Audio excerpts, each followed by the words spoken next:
An investigation into what caused a deadly early morning apartment fire is underway. It happened around 3:30 this morning at the Cedars Apartments on Elm Hill Pike. Firefighters say the blaze caused heavy smoke, but they were able to contain the flames to just the living room of one of the units. Emergency crews performed CPR on the man inside. He was taken to an area hospital where he later died. The name of the victim has not been released. No other units were affected by the fire.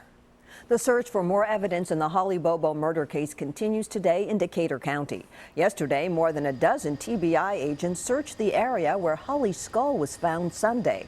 It's not clear what additional evidence, if any, they found, but we're told the search has been expanded to other properties, including a nearby sawmill.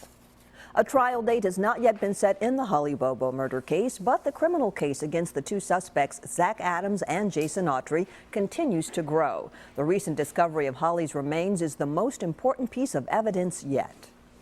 I came into office 9 days ago prepared to try a murder case with no body. I now have a body, so it's going to be much easier. Newly elected District Attorney Matt Stowe says he will meet with the Bobo family soon to decide whether to seek the death penalty in this case. The latest news in the Holly Bobo case is hitting home for others in the area who have missing loved ones and are waiting for their closure. Tabitha Tudors disappeared 11 years ago while on her way to school.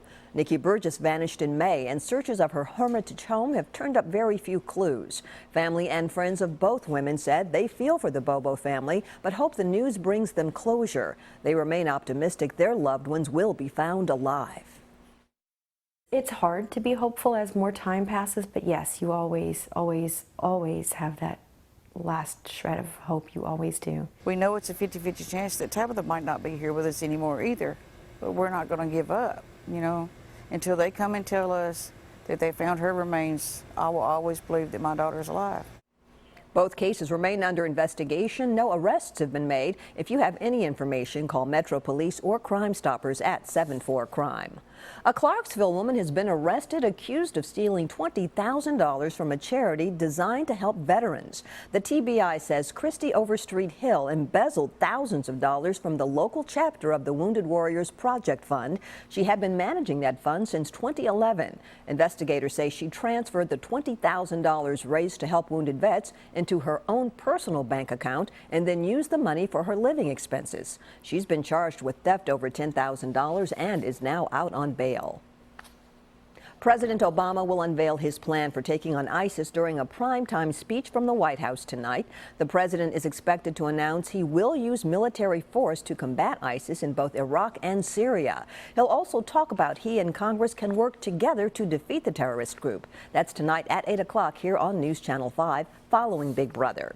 Some of the biggest names in country music came out to the Ryman Auditorium last night for the 8th annual ACM Honors show. Many of the stars walked the carpet as they arrived for the show. Dierks Bentley was there, and he was one of the artists who honored the legendary Buck Owens at the show. Rascal Flatts was also on the carpet. The supergroup also received some big honors last night, accepting the Jim Reeves International Award. We got discovered right down the street, you know, so to be there and 15 years later to be standing here, you know, accepting an international award, you know, it's just a dream come true. Jake Owens hosted the event and performed. Stars like Carrie Underwood and Toby Keith also took home honors last night. The Academy is preparing for the 50th anniversary of the ACM Awards, which are moving to Dallas's AT&T Stadium this spring.